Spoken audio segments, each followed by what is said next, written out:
Hey friends, welcome back to my channel life of Liza. तो कई दिनों से मुझे एक सवाल बहुत आ रहा था कमेंट सेक्शन पे कि जब मैं बेबी प्लानिंग कर रहा था, मतलब प्रेगनेंसी के लिए प्लानिंग कर रहा था, तब क्या डॉक्टर ने मुझे लेट्रोजोल टैबलेट प्रिस्क्राइब किया था। देखिए, लेट्रोजोल टैबलेट डॉक्टर ने मुझे प्रिस्क्राइब नहीं किया था। फॉलिक्यूलर स्टडी या फिर एचएसजी के टाइम पे कभी भी मैंने लेट्रोजोल टैबलेट नहीं लिया था। लेकिन मैंने जितना दूसरों के मुंह से सुना है या फिर मैंने जितना रिसर्च किया है, उससे मुझे यही पता चला है कि लेट्रोजोल 2.5 जो टैबलेट होता है वो मोस्टली पीरियड्स की सेकेंड डे से डॉक्टर प्रिस्क्राइब करते हैं। और ये प्रिस्क्राइब किया जाता है अगर आपकी अनएक्सप्लेन्ड इनफर्टिलिटी का प्रॉब्लम है। मतलब कोई कपल बहुत टाइम से कोशिश कर रहा है बेबी प्लानिंग के लिए, लेकिन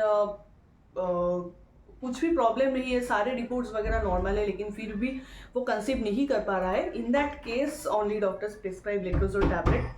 तो अब ये लेट्रोजोल टैबलेट कैसे प्रेगनेंसी में हेल्प करता है वो भी मैं आपको थोड़ा बहुत आइडिया दे देती हूँ। देखिए, जब भी हमें पीसीओएस या फिर पीसीओडी का प्रॉब्लम होता है तो ईस्ट्रोजन हार्मोन का जो निकलना वो बहुत ज़्यादा हो जाता है। तो इससे हमें प्रेगनेंसी में प्रॉब्लम होता है।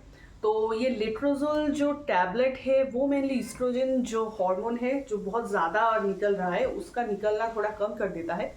तो उसके बाद फॉलिकल स्टिमुलेटिंग जो हार्मोन है, मतलब एफएसएच, वो ज़्यादा निकलता है जो कि हमारे प्रेगनेंसी में हेल्प करते हैं।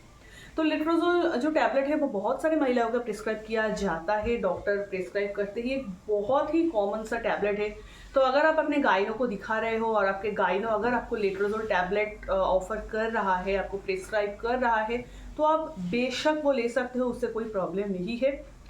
और पीरियड्स की सेकेंड डे से ये आपको लेना है, जैसे आपको डॉक्टर एडवाइस कर रहा है आप वैसे ही लेते जाइए। हाँ, इसका कुछ साइड इफेक्ट्स है, जैसे मैंने सुना है कि इसमें नोजिया, वॉमिटिंग टेंडेंसी होता है, कभी कभी वेजाइनल ब्लीडिंग का भी प्रॉब्लम होता है, तो थोड़ा बहुत ब्रेस्ट टेंडरनेस वगैरह ये सब होता है। तो अगर आपको बहुत ज़्यादा नोजिया, वॉमिटिंग टेंडेंसी या फिर बहुत कुछ प्रॉब्लम हो रहा है, आप फील कर सकते हो, then you should consult your gynaecologist. आपको उन्हें बताना चाहिए कि ये ऐसा ऐसा प्रॉब्लम मुझे हो रहा है।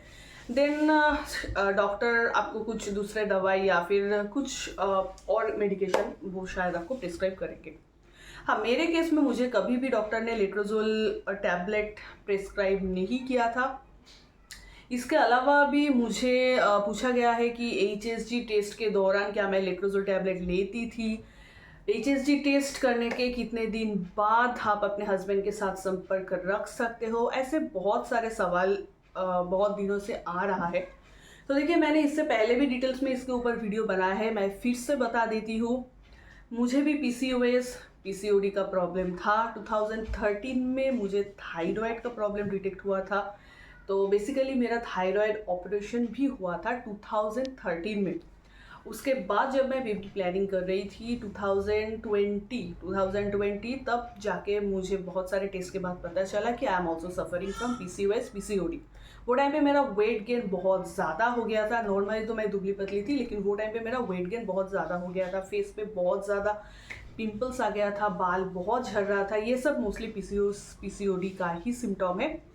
तो उसके बाद डॉक्टर ने, वो टाइम पे मेरा पीरियड्स बिल्कुल भी नॉर्मल नहीं था, जैसे 3 महीने 4 महीने ऐसा करके मेरा पीरियड्स बंद होता था। तो डॉक्टर के पास मैं जाती थी, डॉक्टर की दवाई देने के बाद फिर से मेरा पीरियड्स रेगुलर होता था। तो जब मैं बेबी प्लानिंग करने के लिए गई तो फर्स्ट डॉक्टर ने मुझे फॉलिकुलर मॉनिटरिंग करने के लिए ही सजेस्ट किया था। फॉलिकुलर मॉनिटरिंग के बारे में मैंने ऑलरेडी आप लोगों को बताया है, इसमें मैंने डिटेल में वीडियो भी बनाया है कि एक दिन छोड़ छोड़ के ये फॉलिकुलर मॉनिटरिंग किया जाता है। जैसे कि पीरियड्स की 7th डे, उसके बाद 9th डे, उसके बाद 11th डे पे आपको जाना होता है। वैसे करके फॉलिकुलर मॉनिटरिंग होता है। और इसमें कुछ दर्द जैसा कुछ नहीं है, नॉर्मल जैसे यूएसजी होता है वैसा ही यूएसजी है, कुछ भी पेन इसमें नहीं है। लेकिन अनफॉर्चुनेटली 3 टाइम्स फॉलिकुलर मॉनिटरिंग करने के बाद भी I was not able to conceive. बहुत सारे महिलाओं के केस में ओनली फॉलिकुलर मॉनिटरिंग से ही वो कंसीव कर लेते हैं। मैं ऐसे बहुत, मतलब मेरे 2-3 फ्रेंड्स हैं, इन लोगों को मैं जानती हूँ, सिर्फ ये फॉलिकुलर मॉनिटरिंग करने के बाद ही उसका फर्स्ट या सेकेंड मंथ में जाके उन्होंने कंसीव कर लिया। लेकिन मेरे केस में वैसा नहीं हुआ था। जब मेरा फॉलिकुलर मॉनिटरिंग से मैंने कंसीव नहीं कर पाई, देन डॉक्टर ने मुझे बताया था कि शायद मुझे फैलोपियन ट्यूब्स का एक टेस्ट होता है जिसका नाम है HSG। अगर आपके फैलोपियन ट्यूब्स में कोई ब्लॉकेज वगैरह है तो वो देखने के लिए ये HSG टेस्ट होता है। थोड़ा बहुत पेनफुल है, मैं ज़्यादा आपको नहीं डराऊंगी। HSG टेस्ट कैसे होता है उसके एक्सपीरियंस के बारे में भी मैंने ऑलरेडी एक डिटेल में वीडियो बनाया है, आप चाहते हो तो वो रेफर कर सकते हो। तो HSG टेस्ट मेरा हुआ था कुछ पीरियड्स होने के बाद, कुछ 11th ऐसा कुछ डे पे, मुझे एग्जैक्टली याद नहीं है। मैंने ऑलरेडी मेरा जो रिपोर्ट था वो मैंने आप लोगों के साथ शेयर किया है, वहाँ पे आपको ये पूरा डिटेल्स मिल जाएगा। तो HSG टेस्ट करने के लिए लगभग 15 से 20 मिनट का टाइम लगता है। एक डाई छोड़ा जाता है आपके फैलोपियन ट्यूब्स के अंदर। अगर वो डाई जाके कहीं पे अटक रहा है तो मतलब आपके फैलोपियन ट्यूब में ब्लॉकेज वगैरह है, और अगर मेरी तरह आपका छोटा मोटा ब्लॉकेज है तो वो क्लियर हो जाता है वो डाई से, जैसे मेरे केस में हुआ था।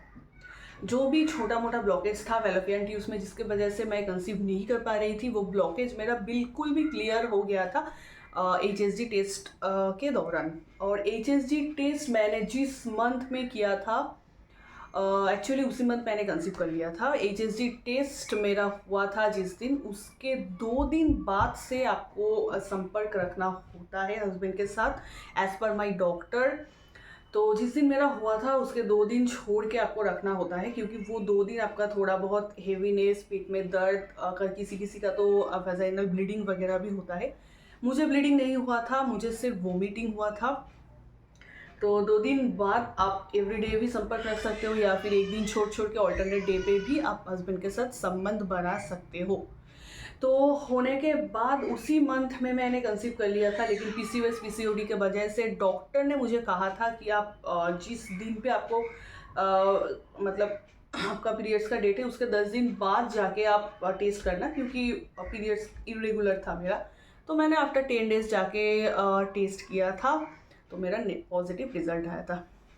और तो जिन्होंने मुझे लेट्रोजोल के बारे में सवाल किया है, फॉलिकुलर मॉनिटरिंग के बारे में सवाल किया है, HSG के बारे में सवाल किया है, आई होप सबके सवालों का जवाब इस वीडियो में आप लोगों को मिल जाएगा। हाँ, किसी ने तो मुझे एक ये भी सवाल किया था कि डॉक्टर के पास उन्होंने HSG टेस्ट करवाने के लिए गए थे, तो HSG टेस्ट में उनको फर्स्ट डे कुछ डाई उनका अंदर नहीं जा रहा था, तो डॉक्टर ने कहा है उनको सेकेंड डे जाके फिर से HSG टेस्ट करवाने के लिए। देखिए मैं मेरी नॉलेज से बता रही हूँ, मेरे केस में जो हुआ था ये थोड़ा बहुत पेनफुल है, तो अगर हम लोग ऐसे छूट जाते हैं तो उसमें टेस्ट करने में थोड़ा बहुत प्रॉब्लम होता है। मेरे केस में भी हुआ था, फर्स्ट टाइम थोड़ा पेन से मैं ऐसी हो गई थी, तो एक बार में नहीं हुआ था। डॉक्टर ने 2-3 बार ट्राई करके फिर थर्ड टाइम जाके एक्चुअल में मेरा टेस्ट हुआ था, डाई अंदर जा पाया था। तो शायद आपके केस में भी वैसा हुआ होगा। और अंदर एकदम टोटली जाके अगर वो डाई बाहर नहीं जा रहा है तो मतलब आपके फैलोपियन ट्यूब्स में ब्लॉकेज वगैरह है, तो आप वो एक बार अपने डॉक्टर के साथ कंसल्ट कर लीजिए। डॉक्टर अगर आपको HSG टेस्ट के बारे में बोल रहा है तो डोंट वरी, एक बहुत ही यूज़फुल टेस्ट है, क्योंकि मैंने खुद HSG टेस्ट कंसीव किया है। अभी 11 मंथ का मेरा एक बेटा भी है, बिल्कुल सुस्त एंड तंदुरुस्त, कोई भी प्रॉब्लम नहीं है।